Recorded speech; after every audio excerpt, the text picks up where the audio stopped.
Hi, everyone. Welcome to 52 Weeks of Leadership. My name is Molly Anderson. I'm the Executive Director of UB Center for Leadership and Organizational Effectiveness. And we'd like to welcome you to our series. Can't believe we're almost halfway in our commitment to giving leaders what they need to lead in 2021.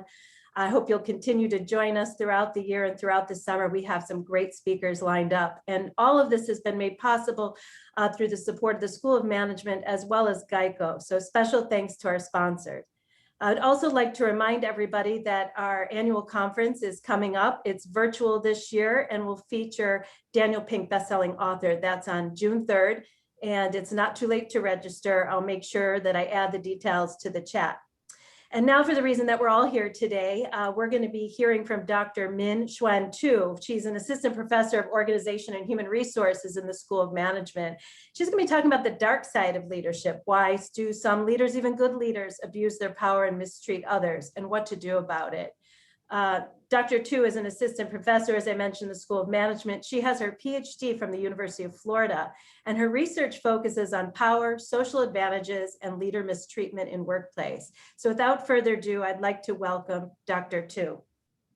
Thank you so much, Molly, and welcome everybody for joining us today. I'm very excited. I'm part of the 52 Weeks of the Leadership event. So in today's presentation, I'm going to share with you some of the research on power and abusive leadership behavior. Specifically, I want to talk more about why do some leaders, including even the good ones like us, may abuse our power sometimes and mistreat others. So let me ask you a question. Do you see yourself as a toxic and abusive leader? So I assume probably everybody will say no. So Molly, I think we can end the presentation now because nobody is abusive. So there's no way for this talk to continue. Okay, this is just a joking. So I will say no to this question, and I assume and I believe everyone in our group today, we will say no to this question because that's not how we see ourselves as a leader or as a manager. Let me ask you another question. So was there a time in your career when engaging in any of these behaviors? So for example, have you ever argued with your subordinates? Have you make fun of them, ignore their opinions, or pay little attention to what they need? Have you spread rumor or talk bad about them behind their back? Or have you ever delayed working with them or giving them misleading information? What's your answer for this? So for me, I feel like, yeah, I could probably think about once or twice in my career that I may engage in some of those behavior. When I'm dealing with very aggressive people, I may ignore that person. Or when I'm dealing with someone who's always late to the meeting, who didn't perform really well, who seems to be lazy about the work, I may talk real bad behind that person's back and complain to my colleague. So this example that you see here, they are something we call mistreatment behavior, which including some of those more aggressive behavior or something that's more passive aggressive, but they can be all considered as mistreatment behavior that leaders could do to their subordinates or people who directly report to them. So the first question and the second question illustrating our view about how leaders are like, or our especially for abusive leadership behaviors. So for the first question, when I ask everyone, are you a toxic and abusive leader? We will probably say no, because that's not how we are going to see ourselves. We will probably see ourselves as good leader, and then we probably will say, for example, Steve Jobs or Coach Bobby Knight, they're more less likely to be a bad leader who engaging in some abusive behavior toward the players or people working with them. This is something we call we're trying to see leadership as a style, which is more stable.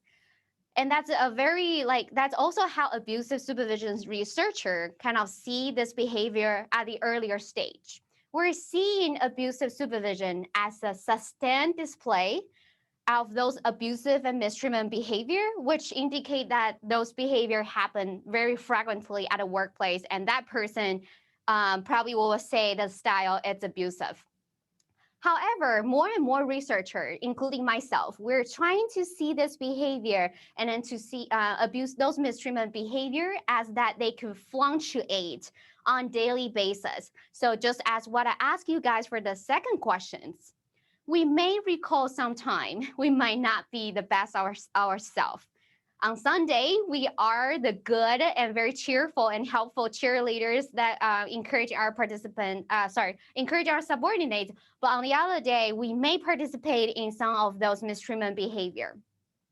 There are also research evidence supporting this fluctuation for the behavior by showing that even regular managers, they may engaging in those mistreatment behavior on a daily basis, and that fluctuates. So you may engaging in those behaviors someday, but not on the other days. Across all the studies that we probably will see some of the average, we're asking managers to report. Today, how frequently you're engaging in all this mistreatment behavior. We asking them to report. It's from never, once, twice, 3 times to 5 times and more. Do you want to make a guess? And probably guessing how many times that those managers will report that engaging in those mistreatment behaviors per day. Have you answered? So across all the study, you probably will see something between 0.5 to 1.5. So we probably could say it's about like 1 behavior per day.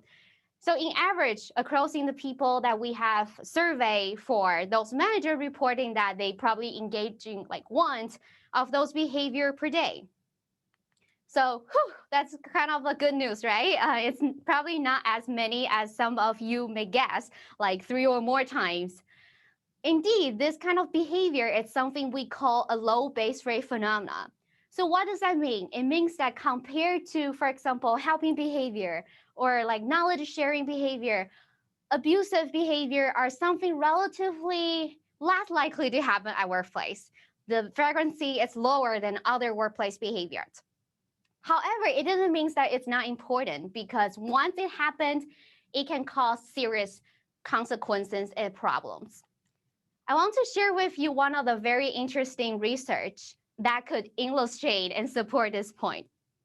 So this study is not about abusive leaders specifically. It's about a rudeness event from a stranger, but that can kind of demonstrate how a one-time rudeness event happens between a stranger could actually cause serious problem.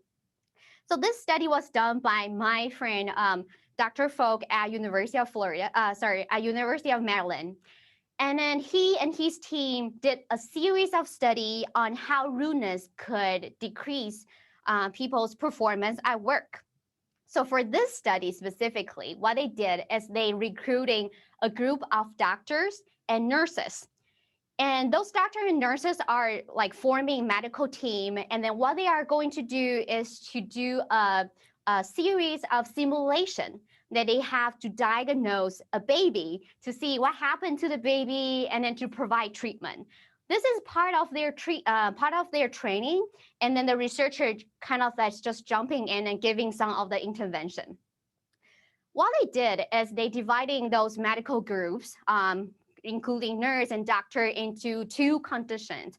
One condition is neutral. So those doctor and nurse just do whatever they're asked to do to diagnose the baby and provide treatment.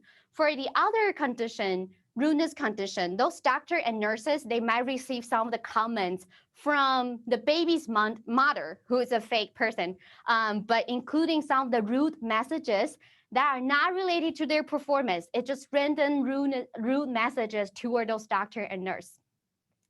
So guess what happens? For those doctor and nurse who are in rudeness condition, they are more likely to fail to diagnose what happened to the baby. So they cannot see what happened to the baby by providing the correct disease name, and also could not provide the treatment correctly. And then for those, in some of the cases, the baby actually died. Okay, so good news, this is just an experiment. So no actual baby really died in these cases. But it's still quite surprising and shocking, because even in those simulation situations, when you're being rude treating rudely by a stranger that could actually change your behavior and make you perform worse. So thinking about our relationship with our followers or people in our team, even one single bad behavior could actually destroy our relationship and causing serious consequences, reducing our team relationship, our performance, and our trust toward our managers. And this is something that has been long studied and supported by psychology study by showing that the negativity bias us. The bad things always stay stronger than the good things. So we probably all have this kind of experiences. We remember the bad thing happened in our day, such as being complained by the customer, rather than good things about our accomplishment at work. We probably remember those bad things longer.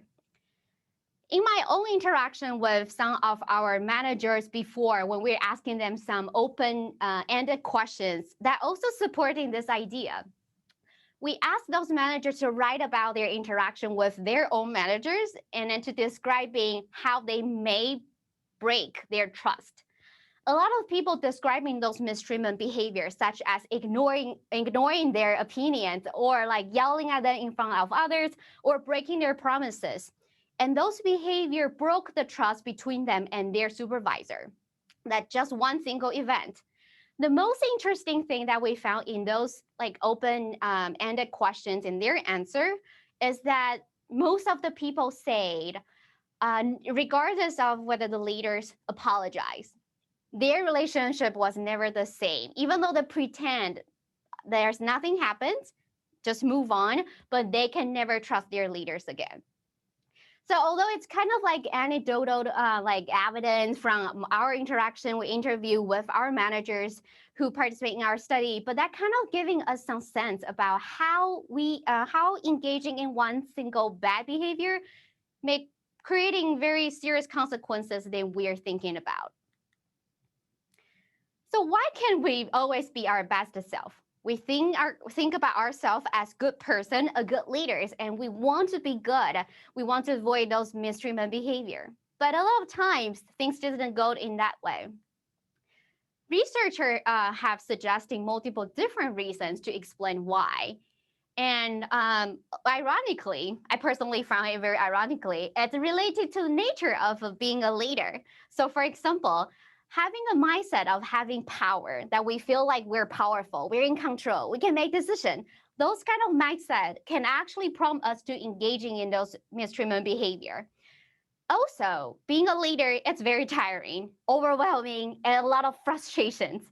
Those frustration and exhaustion actually could make us to mistreat others sometimes just because we don't have enough ability to control for our emotions or our aggressive impulses.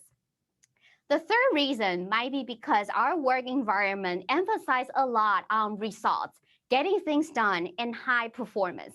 A lot of leaders probably will prioritize getting the things done, creating a good performing team, and then they may actually trying to use some mistreatment behavior to push for something they want, and something we call like motivators. People might see mistreatment as a way to motivate others. Given the time, and because today's talk is more focusing on power and abusive leader, I would like to talk a little more on the first one. But if you're interested in learning more about the other things or the research, please feel free to contact me afterward. So, feeling powerful. I think this is probably very natural. Like when we are a manager, when we're a leader, we will feel powerful. A lot of people might say, no, I don't feel like I keep those things in mind. But in actually, a lot of cues in our environment can actually make us feel like we're powerful. And this is supported by a lot of study. Even when people are thinking about they have their own office compared to a shared office, they feel more powerful. Or having a managerial title and having the ability to make decisions for your team, to provide information, to provide advice. Those are behavior on daily basis that we naturally engage that can actually make us feel powerful, that we're in control, and other people are listening to us. So feeling powerful could actually lead to some good outcomes. It actually made us feel more optimistic. We're also more confident. We're also more likely to persuade the other people, and we're also better in improving our health and well-being. So feeling powerful is actually not a bad thing. However, there's some researchers starting to examine the negative impacts that power could actually bring to us. And this study, it's about how feeling powerful might make us not taking perspective for other people. So this is a study, it's actually a series of experiments, but I want to introduce the first study that they have done.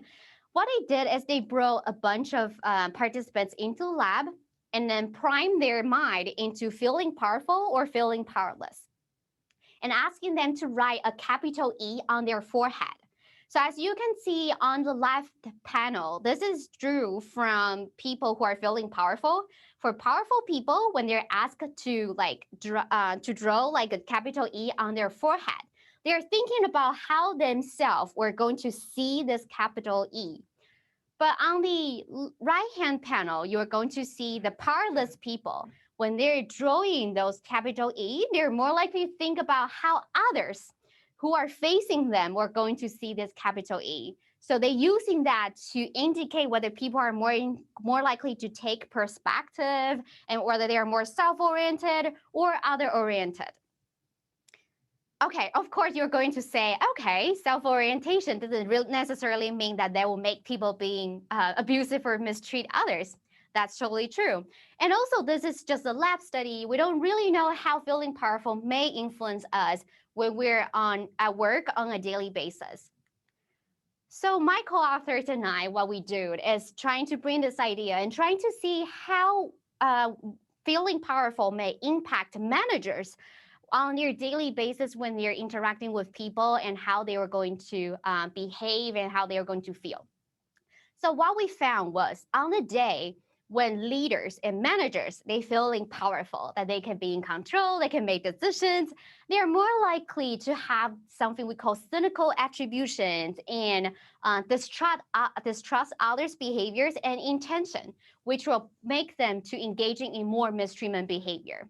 So for example, some of the example may be like when the manager interacting with their subordinates who are late, they're, instead of trying to figure out what's happening, they're more likely just to distrust them and then feel like that person was just being lazy and then because they are always not on time, rather than really trying to figure out what's happening.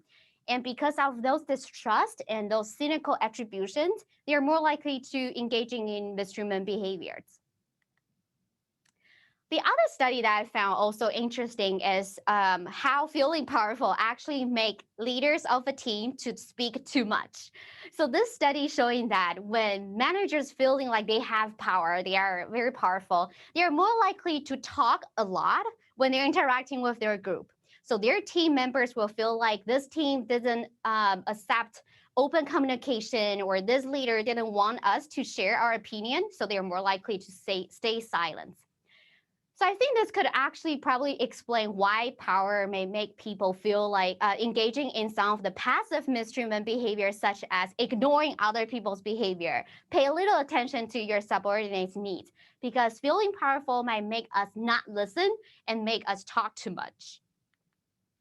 The other studies that I want to share here is there are a lot of other studies trying to show feeling powerful might actually make those power holders to engaging in more harmful behavior toward those powerless, such as antisocial behavior, selfish behavior, distrust others, or engaging in something we call objectification.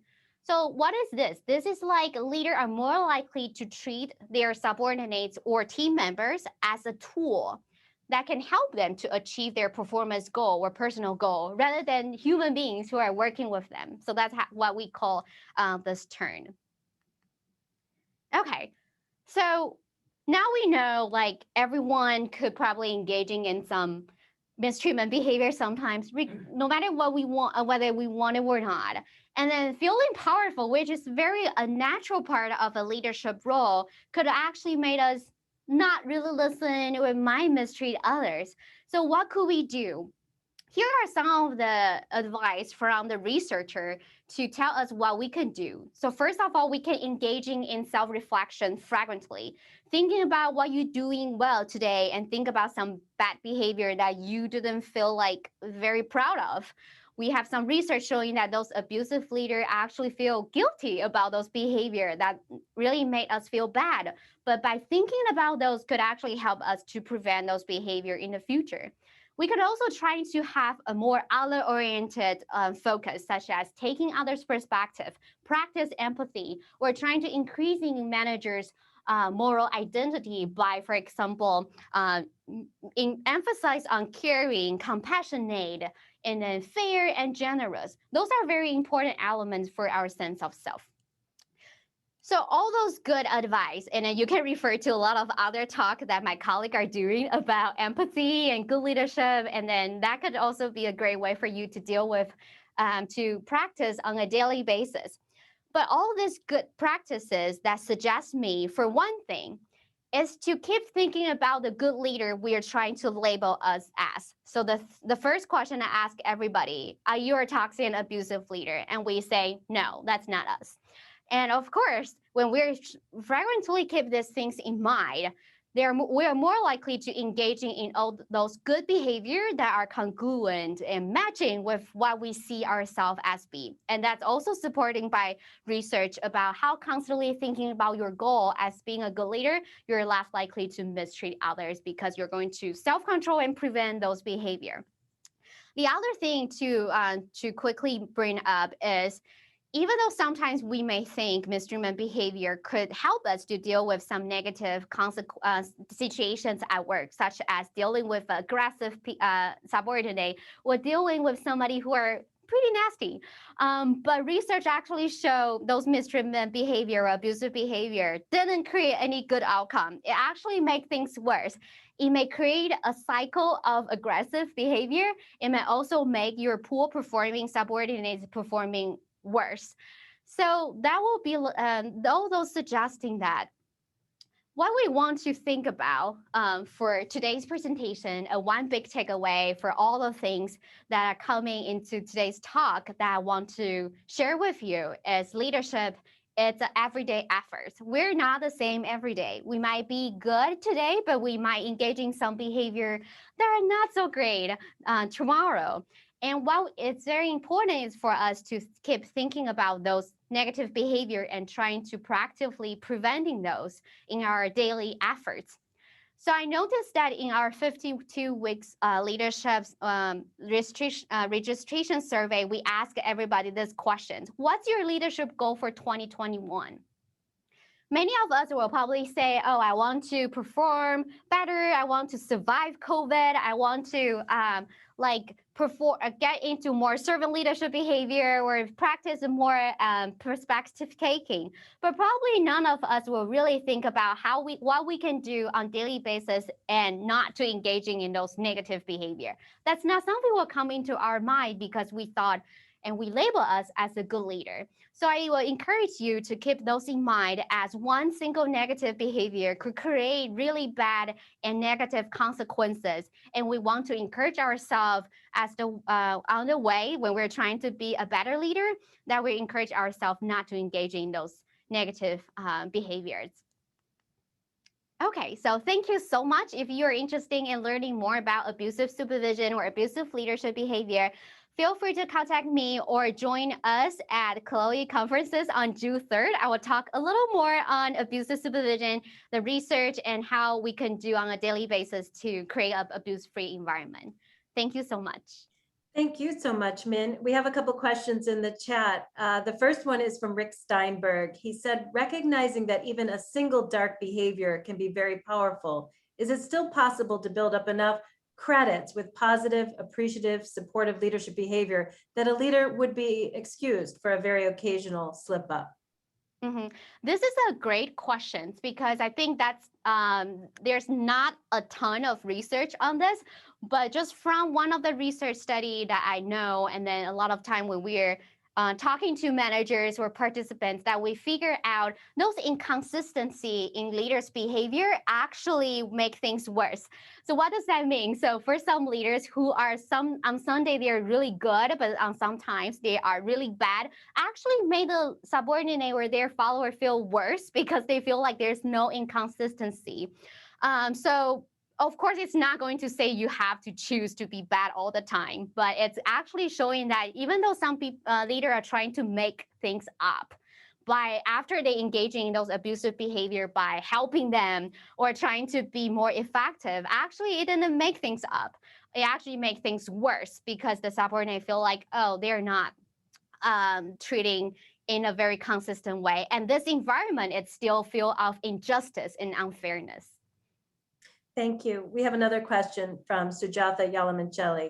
How can organizations recognize abusive leaders and help them self-reflect? This is a good question. I think that's a really big question. I don't feel like I have the great one answers to that. But I think the very important thing is that we have to start to recognize that those behavior are bad and starting to talk about them. And also we also need to try to make sure as an organization that we promote good role models. So those good role models are not just high performing managers such as Steve Jobs, Coach Bobby Knight. They are actually admired or embraced because they are so successful, even though they are kind of toxic and abusive. And if you promote those managers without punish them, it's actually going to creating some like chain effect because people are going to role model them. So you're going to have more abusive leaders. So I think for organization, it's very important to make sure people feel comfortable if there's some abusive behavior happen, they can speak up in a safe environment. And on the other hand, they can also promote role models who are effective, not just for high performing, but also be more like other oriented and not abusive. Thank you. We also have a question from Jean.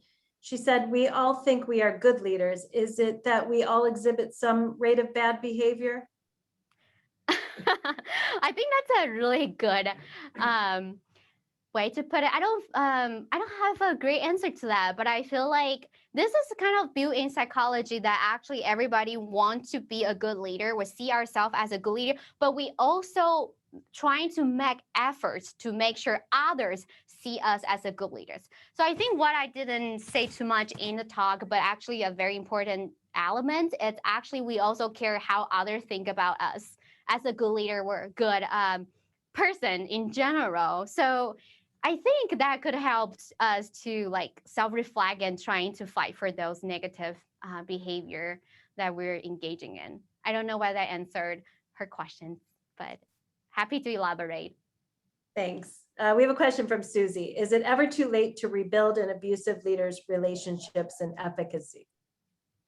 So personally, I would say from the research that we have shown, we're trying to categorize abusive leader in two ways. So one is the long-term jerks who are something we say earlier on, like they are leaders, they are like abusive leader by their style. So 90% of their time, they probably mistreat others. But for most of us, we probably could see us as a short term. We may just engaging in those behavior once or twice. So I think that depending on what kind of the leader you're saying here, because I think for a lot of long-term jerks, it's harder for them to like really rebuild a relationship with them because they probably don't listen and they probably don't really feel like they're doing anything wrong. So that's why I feel like this talk is important, because even we're trying to talk to those abusive leaders, they probably don't listen. But what we can do is maybe we can build a good relationship again, or rebuild, or having those conversations, telling your abusive boss that you don't like that one behavior that happens last week. And that could actually help us to have better communication and to rebuild a relationship. Well, thank you, Dr. Min Xuan, too, for your presentation. Wonderful job. And thank you, everyone, for joining us from all over the world for our 52 Weeks of Leadership. Just want to give you a heads up that next week we have a very special guest, President Satish Tripathi, President of the University of Buffalo. He's going to be talking about achieving top 10 through innovation and excellence. And because in the United States, we're celebrating Memorial Day on a Monday, we've postponed his to the Tuesday following Memorial Day. So that's June 1st on a Tuesday. We'll send you a reminder in case you forget, but we hope you'll all join us next week. So thank you all. And if you need anything from Chloe or Dr. Min, feel free to reach out to us. Take care and have a great week. Thank you, everyone. Take care and have a great week.